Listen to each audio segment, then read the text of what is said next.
So hello guys, kung bago ka pa lang, like, subscribe, comment, share, at ilagay natin sa playlist guys. Yan siya na sa ating spiritual life and random topics in life 2024 to 2019, December 12 ngayon sa Lazada.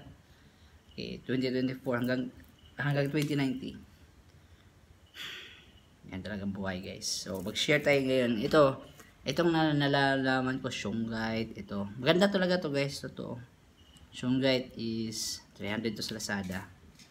Yan. Maganda to, magmatulog ka. Totoo talaga guys, ang mga bato, gawa to ni God Yahweh. Pag-create pa lang sa Earth, sa universe natin, sa galaxy, ito ay pure carbon. Itong selenite is mga benepisyo sa mga bato. Itong mga sinusuot ko ngayon, itong necklace, at saka ito bracelet, saka paa. Itong magnetic hematite. Itong lahat ng mga items na bili ko, kung ano bang meaning ito, sasabi ko. Itong selenite guys, itong puti na bato na parang ganun. May ano to, positive stone to siya. Na, itong mga binibili kong bato guys, that stone that I bought, yung mga binili ko, ano to siya, pang lifetime na to. Hindi siya nauubos ng energy, hindi siya, tawag ito, anti-aging siya, di i-repair. Tapos, good mood siya, anti-stress. At itong, nalaman ko ngayon, itong si hematite, magnetic hematite, galing to sa China lahat, sa Lazada. Pero totoo talaga siyang may epekto guys. Itong si Shungite, protection to sa radiation. Parin ni Doc Willie Ong, diba? Nagkasakit siya dahil sa radiation. So, maraming mga bagay na radiation guys. Araw, bituin. Itong mga cellphone na gamit natin ngayon, internet, mga cellphone tower, mga kurente, yun talagang cause ng radiation. At yung radiation ay nakakause din ng stress based sa mga scientists at doktor. Pero ang opinion dyan hati-hati, 50-50. May naniniwala na kalahati, may naniniwala ang hindi, diba, na safe daw ang ganun. So medyo ayaw nila sige ganun lang, hindi na natin sila pakialaman. Pero meron talaga siyang side effect. Nung nag-try ako, may EMF tester ako eh. Hindi pa ako na-test sa Manila, baka taas siguro radiation. Yung talagang maantok ang ulo mo, parang naantok ka sa jeep, sakit ang ulo mo, parang pagod, i-test mo. Diba? Baka mataas ang radiation doon. Di mo alam bakit. Yun lang din na ako, na nalaman ko. Sa last few weeks guys, mga last linggo, 3 weeks or may isang buwan na ako hindi nag-vlog, or 3 weeks o 2 weeks. Lagi ko nagte-test guys sa mga yung mga trabaho, yung mga tools. Mataas sa radiation yun. Yung kurente, yung cellphone, konti lang yung radiation. Itong parang init siya na niluluto yung katawan mo. Parang sinugba yung init ng ihaw, yung uling, yung mag-ihaw ka doon ng isda. Ganun yung radiation, parang dahan-dahan niluluto ba. Yun na, pag niluto tayo sa radiation, yun na nagkakalam ang dugo, nagtatanda, nagkakasakit. Parang anti-aging na rin to siya guys. DNA repair din. Kumakain din tayo ng gulay. May vitamins tayo, vitamin C na Kirkland, magnesium, at saka fish oil. Tapos pagka umaga, yung mga secret natin at saka stone. Pagkagising ko sa umaga, tubig lang, may spirulina tayo, peace of mind, breathing, hinalo-halo ko lahat. Then, tinitest ko yung mga radiation. At saka ito guys, itong Shungite na bracelet, itong necklace, maganda talaga siya sa katawan. Pa-relax talaga siya, anti-stress. Siguro yung mga nalulungkot dyan, masakit ang ulo, pagod, or masama ang naiisip, naintindihan ko yung mga ganong mood, feelings na parang malungkutin. I-praise mo kagad Yahweh yan. Tapos, maging inspired na sa buhay kung anong gagawin mo. Kasi, kahit anong positive mo ngayon, kung walang mga tulong sa mga crystals guys, plus mga gulay, mga vitamins, hindi siya enough. Tama lang yung pagkain lang, at pag-iwas sa bisyo. Kailangan talaga may alalay sa mga bato guys. Ginawa ni God Yahweh, sobrang bait niya at talino niya. Bago tayo ginawa, may bato na siyang ginawa para sa atin. na makakatulong sa ating pag-press sa kanya, sa ating pagtrabaho. Siguro yung dahilan na stress ka, siguro expose mo sa sobrang hawak ng cellphone, mainit na, baka nagtabi ka, natulog ka na may tabi sa airco, sa refrigerator. Siguro lagi ko siguro nakatutok sa computer shop, 'di ba? Masakit ng mata mo, walang vitamins, 'di ba? Mga kinakain natin hindi gulay. Siguro yun ang reaction niyan sa katawan mo. Tapos siguro mahilig ka nagkakape o baka kasi yung kinakain natin, ginagawa natin, nakaka-epekto yan talaga sa ating katawan. Ako, ginagamit yung sabon ay Safeguard sa una, pang germ killing.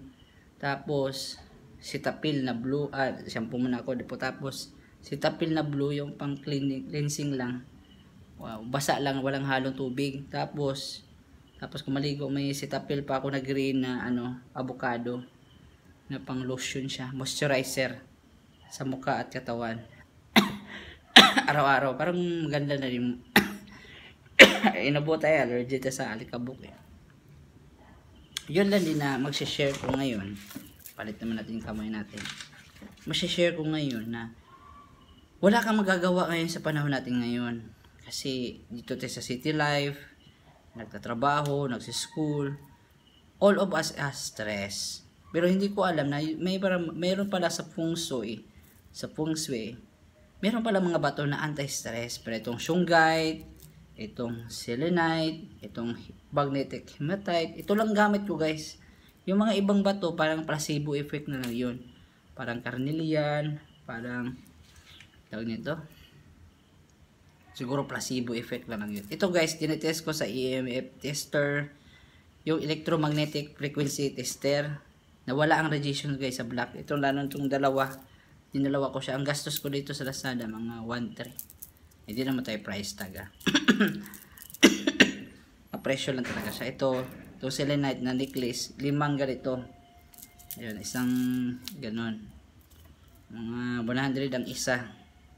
Ang purpose ito ng mga bato guys ay hindi to siya nauubos. Hindi nauubusan ng energy, pang lifetime na siya. Para maka-hallelujah ka na, pasalamat ka na ng God Yahweh. Positive gagawa yung mood mo, maganda ang feeling mo. Parang sikreto lang siya, hindi siya nasasangla, hindi siya nananakaw. Pang health siya. Plus, hindi siya pareho ng mga bato diyan na display sa mall na palamuti lang, color-color lang. Gusto natin na totoo, real, plus may epekto talaga sa real life.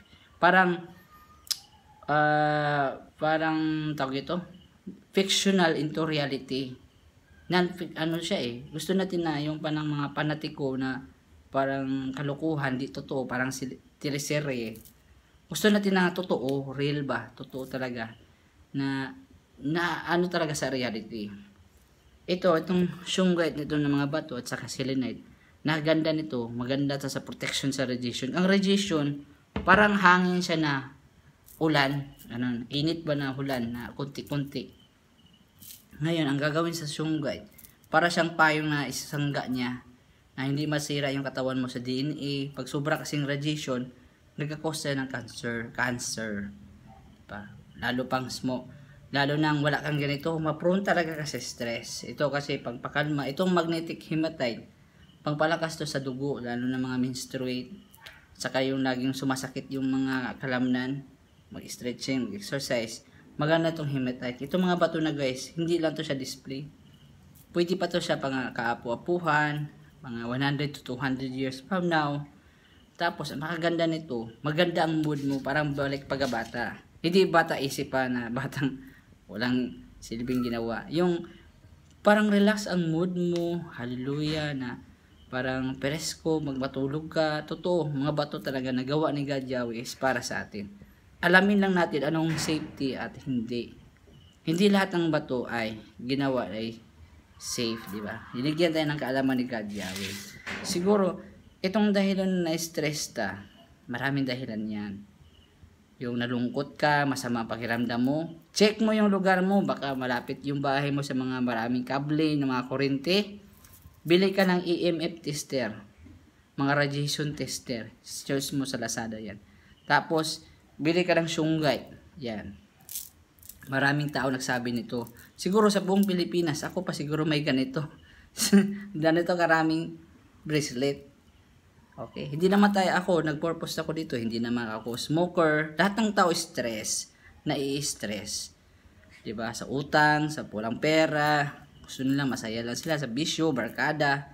Para lang siyang fantastic, panatiko. Pero ang reality, all of us will be stressed.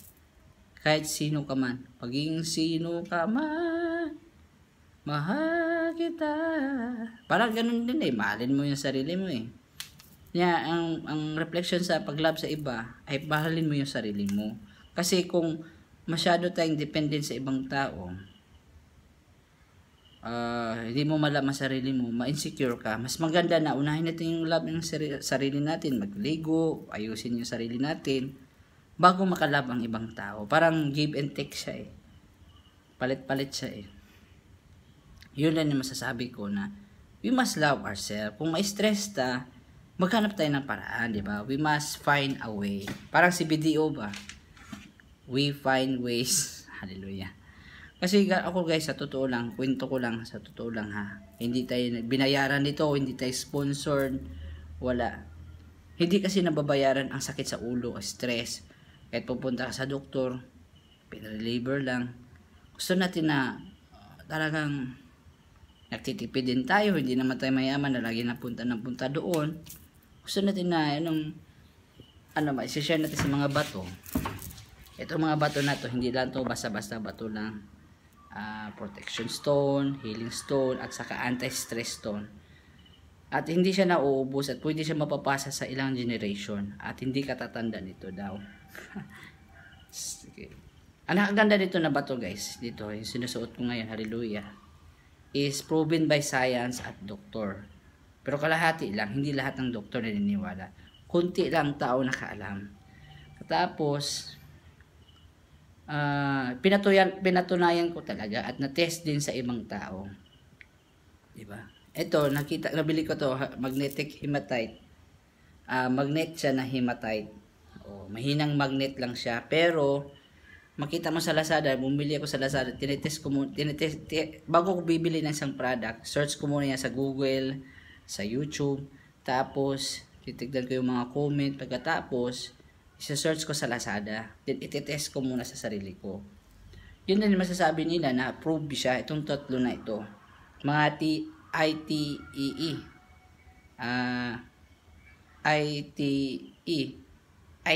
Shungite, Hematite, at Selenite. Yan. Parang bato siya, hindi nasasangla, hindi siya pare sa gold na mga sapphire, ruby, di ba? Ang mahal, sobrang liit. Hindi ako naka-appreciate nun. Gusto ko na pagsuot ko, walang maiinggit na tao, walang nakaalam, tapos makarelax sa utak at katawan. Kahit sa pagtrabaho, super stress, kahit babad sa araw. Siguro ang dahilan na nalulungkot ka at na-stress ka, sa radiation yan guys, di ka maniwala sa akin. Okay, huwag ka maniwala, pero maniwala ka na lang sa akin para madali. Mga sinasabi ko, totoo yan. Yan. Itong magnetic sa bracelet, ginawa ko pa siyang necklace. Natapos ko to mga 2 linggo. Mahirap siya kasi magre-refill yung mga magnet Pero mahinang magnet siya. Then sa comment, ang dami niyang pain reliever. So, hindi naman ako nangangalap. Dito, bakit lang ko mahilig sa mga bato guys? May disturbong kapitbahay mga bata. Ako guys, may mga bato ako, nahilig ko sa bato kasi hindi naman ako smoker, hindi naman ako drunkard pala inom ng alak doon. Hindi naman ako nagtatato, hindi naman ako nagdodroga, hindi naman ako nagchichicks. Ang ginawa ko guys, gumawa ko ng lakas at energy at kaalaman sa gawa na bato ni God Yahweh na mga bato sa creation niya. Wala pa tayo ginawa sa earth. Nandito na itong mga sinusuot ko 2 billion years ago. Mas matanda pa to sa Bible. Yun lang din na ako, ginamit ko yung creation ni God Yahweh, di ba? Hindi ko ina-idolize ito. Nagpo-pray din ako. Pero, papatuloy na natin guys sa ating like, subscribe, comment, share. Love you, peace, love you all. Thank you po. Maraming salamat po.